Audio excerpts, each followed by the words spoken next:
harus mempunyai mental yang kerja dengan ulet untuk mendapatkan segala sesuatu ya. Nah, kalau orang mempunyai mental seperti itu, gua rasa sih dia nggak akan mau deh ya minta-minta di jalanan.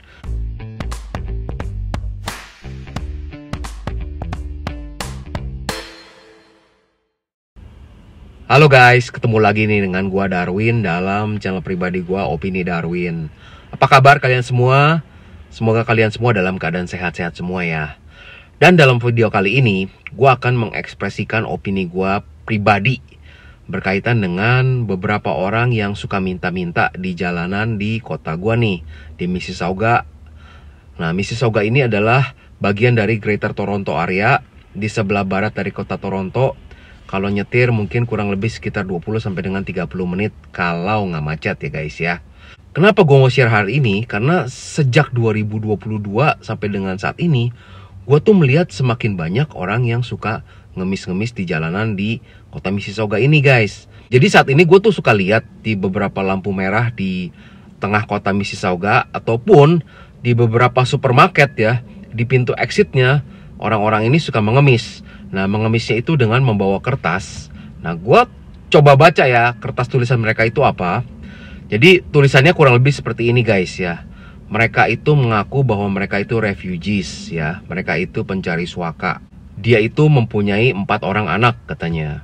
Dia nggak bisa bekerja karena harus mengurus anak. Jadi tolong mohon belas kasihan dari orang-orang di sini untuk membantu dia. Nah, terus terang berkaitan dengan hal ini, gue sedih banget sih ngeliat hal ini ya. Gue sedih banget, walaupun sebenarnya gue nggak mau menghakimi. Gue nggak tahu background dia tuh parahnya sampai bagaimana. Tapi gue cuma mau membuka logikanya aja nih ya, berkaitan dengan ketika dia mengemis. Dia bilang dia mempunyai 4 orang anak, dia itu refugee dan dia nggak bisa bekerja. Nah, pertama guys, berkaitan dengan refugees, kalian kan udah banyak mendengar ya bahwa Kanada ini negara yang sangat murah hati guys ya. Nah, jadi kalau untuk refugees, kalau mereka yang emang bener-bener masuk ke Kanadanya itu resmi guys ya. Contohnya itu mereka yang dari Syria, dari Ukraine, ataupun dulu dari Vietnam datang. Itu tuh kalau sampai masuk Kanada, pemerintah Kanada itu nggak akan membiarkan mereka dalam keadaan kelaparan guys ya. Untuk kalian ketahui saja, bahwa pemerintah Kanada itu memberikan tempat tinggal sementara sampai mereka settle down. Lalu pemerintah Kanada juga waktu itu sampai mencari orang-orang yang kalau mau menjadi sponsor. Dalam arti mau membuka rumah mereka ya, misalkan punya basement. Basementnya itu udah finish, ada beberapa kamar buat nampung refugee itu untuk sementara waktu. Banyak organisasi non-profit juga di sini yang melakukan kegiatan charity. Contohnya menampung baju-baju bekas untuk para refugees itu. Dan baju-baju bekasnya itu banyak yang masih bagus-bagus dan branded loh guys ya. Nah, jadinya refugees itu ketika datang mereka di welcome, mereka disediakan tempat tinggal sementara, mereka diberikan keperluan mereka ya, dari clothing, dari makanan, banyak hal lagi fasilitas yang diberikan oleh pemerintah Kanada. Contohnya itu ada coaching buat kalau mencari pekerjaan di sini bagaimana. Lalu anak-anak mereka udah bisa sekolah dengan gratis di sini langsung ya. Jadi kalau menurut gue tuh refugees kalau sampai bisa datang ke Kanada itu sangat dimanja sekali ya guys ya. Lalu di kertasnya yang dia tulis itu kan dia bilang bahwa dia itu nggak bisa bekerja dan dia mempunyai 4 orang anak. Nah guys, gue pernah sharing mungkin ya dalam 1-2 video gue, ataupun banyak di antara kalian yang mengetahui kalau di Kanada itu kalau kita mempunyai anak kecil, kita itu dikasih uang loh sama pemerintah Kanada untuk membesarkan anak ya. Nah, kalau sampai dia itu orang yang sangat susah, orang yang benar-benar miskin, guys, itu udah jelas Kanada Child Benefit-nya atau tunjangan untuk anaknya dari pemerintah Kanada itu udah pasti maksimum per anak. Kalau nggak salah, sekitar $650 per anak per bulan, guys. Jadi kalau dia sampai mempunyai 4 orang anak, 4 orang anak dikali $650 ya, kurang lebih ya.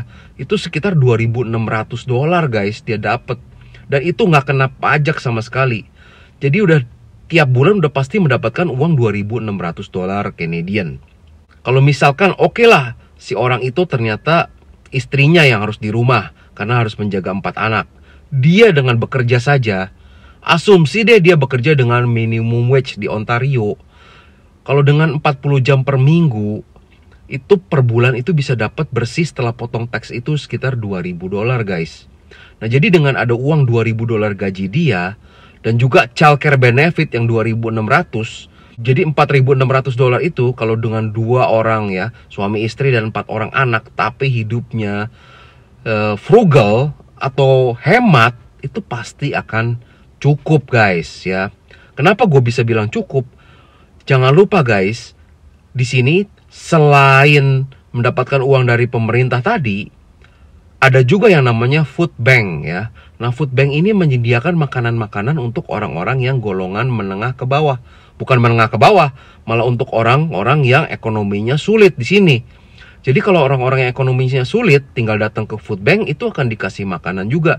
Ya memang makanan-makanan kaleng ya, ada sele, ada tuna can gitu ya, seperti itu, ada kornet ya.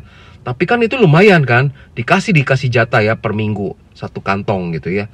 Nah itu juga udah bisa menjadi bantuan lagi.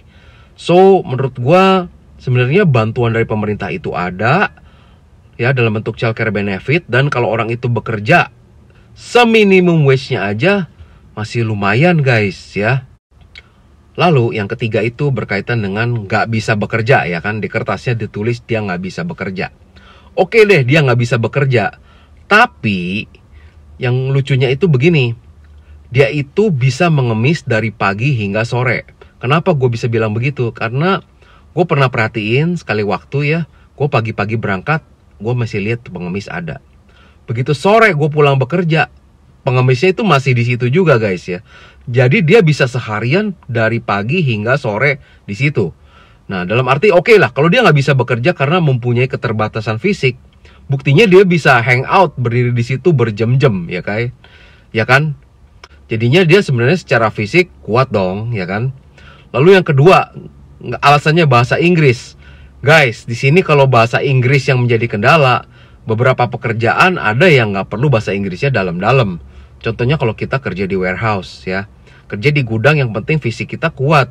Bahasa Inggris itu menjadi nomor 2 guys ya. Jadinya harusnya nggak ada alasan untuk hal itu ya. Ternyata cari kerjanya sulit. Nah di sini tuh banyak organisasi-organisasi non-profit yang dibuat oleh pemerintah untuk membantu orang-orang baru yang datang beradaptasi dan membantu mereka untuk mencari pekerjaan di sini. Jadi kalau kita bisa dan emang niat mau bekerja, kita bisa samperin organisasi-organisasi seperti itu guys ya. Nah jadinya harusnya nggak ada excuse lah ya untuk nggak mau bekerja sih. Menurut gue seperti itu. Nah jadinya tuh gue terus terang setelah melihat tulisan dia itu, gue jadi banyak berpikir. Dan di satu sisi gue cukup sedih ya melihatin kalau ada sampai orang-orang yang seperti itu guys ya. Oke lah, kita mengerti bahwa mungkin di negaranya dia tuh kehilangan banyak hal. Di negaranya karena perang dia mungkin kehilangan beberapa saudara dia, kehilangan harta dia. Tapi kan ternyata dia bisa diterima di Kanada dan dia bisa memulai kehidupan yang baru dari nol. Dan kehidupan yang baru dari nolnya juga nggak nol-nol amat gitu. Karena pemerintah Kanada itu begitu generous, begitu dermawan dalam memberikan bantuan ya. Bantuan seperti yang tadi gue jelaskan, tempat tinggal sementara ya, anak-anak sekolah dengan gratis, medical dengan gratis, dikasih baju walaupun ada beberapa baju yang second dari orang-orang yang donate, tapi masih bagus-bagus guys ya. Lalu emang kalau emang niat kerja di sini, asal nggak piki-piki ya, kerja itu bisa kok ya, gue yakin. Nggak bisa bahasa Inggris, bisalah kerja di warehouse dulu. Dan untuk kalian ketahui guys, kerja di warehouse itu di sini gajinya itu bukan main-main loh ya. Ada teman gua ya, teman gereja gua, dia memang malas untuk bekerja kantoran lagi. Dia pengen kerja yang fisik aja, dia kerja di gudang guys ya. Di gudang di supermarket besar di sini. Menurut dia cerita, Win, kalau sekarang orang-orang baru tuh yang mau bekerja di gudang di sini, tapi berani shift malam, itu gajinya start di $25 per jam loh guys ya. $25 per jam lah untuk kerja sebagai karyawan gudang loh guys ya di sini ya. Jadi kerja fisik di sini pun sebenarnya bisa menghasilkan penghasilan yang lumayan ya. Not bad gitu ya.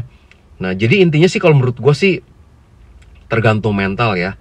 Memang sih ya, ini gue nggak stereotyping bahwa semua orang refugee yang kalau datang ke Kanada itu isinya orang-orang yang seperti itu deh ya, yang suka minta-minta. Enggak, ada juga refugee yang ulet ya guys ya. Ini buktinya tuh di kantor gue sendiri guys ya. Seperti gue ceritain, gue ini bekerja sebagai accountant, tapi gue bekerja sebagai accountant di pabrik ya. Gue bekerja sebagai cost accountant. Kalau kalian yang bekerja di dunia accounting pasti ngerti ya dengan istilah cost accountant ya. Nah, karena gue bekerja di pabrik, gue tuh suka ngobrol dengan beberapa orang production di situ ya. Ada beberapa orang production yang sudah tua-tua guys ya, sudah umur 60-an lebih, dan mereka itu orang-orang Vietnam. Nah, pas gue ngobrol dengan mereka, mereka cerita bahwa mereka itu adalah dulunya orang-orang dari manusia perahu tuh, yang waktu merantau ya. Dan mereka akhirnya diterima oleh negara Kanada, dan akhirnya mereka sekarang banyak yang udah sukses. Nah, buktinya tuh mereka bekerja dengan sungguh-sungguh guys, dan akhirnya anak-anaknya berhasil semua tuh ya. Nah, jadinya menurut gue sih tergantung dari orangnya memang ya untuk refugee itu. Tapi untuk beberapa orang yang tadi gue bilang bahwa mereka itu minta-minta di jalanan dengan alasan seperti itu, gue tuh sangat sedih sekali. Karena mereka itu adalah orang-orang yang sebenarnya mengabuse kebaikan dari pemerintah Kanada di sini ya guys ya. Karena pemerintah Kanada udah sangat baik sekali dengan segala fasilitas yang ada, tapi mereka masih tetap minta-minta aja ya. Kalau menurut gue sih tergantung mental seseorang ya. Kalau mental seseorang itu sudah dibentuk dari dulunya bahwa ya kalau jadi pengemis itu malu ya, nggak boleh mempunyai mental pengemis, harus mempunyai mental yang kerja dengan ulet untuk mendapatkan segala sesuatu ya. Nah, kalau orang mempunyai mental seperti itu, gue rasa sih dia nggak akan mau deh ya minta-minta di jalanan. Karena dengan bekerja, walaupun kerja minimum wage, lalu dapat support childcare benefit, sebenarnya bisa cukup kok untuk biaya-biaya hidup tanpa harus menjadi pengemis di jalanan ya guys ya. Nah, jadi untuk video kali ini sih gue cuma hanya share aja sih ya berdasarkan pengamatan gue nih. Ini yang terjadi di daerah gue nih di Mississauga. Gue bisa melihat ada beberapa orang yang mengemis dengan alasan tersebut. Ya guys ya, disclaimer ya bahwa gue bukan agen tenaga kerja, gue bukan agen imigrasi, gue bukan immigration lawyer, gue nggak memberikan legal opinion, dan gue juga sebenarnya nggak berusaha untuk menjudge seseorang. Ya, tapi ya gue share aja faktanya kurang lebih seperti ini nih yang saat ini gue lihat gitu ya. Dan semoga sih orang-orang itu menjadi orang-orang yang sadar ya bahwa ternyata dengan bekerja di sini di Kanada dan juga mendapatkan support dari pemerintah Kanada, nggak perlu ngemis-ngemis lah ya. Oke guys, terima kasih guys sudah menonton video ini ya. Jangan lupa bagi mereka yang belum subscribe untuk subscribe, bantu like, tulis komentar di bawah ini, dan bantu share ke teman-teman yang lain. Oke guys, sampai jumpa di video berikutnya. Stay safe and stay healthy, oke? Bye!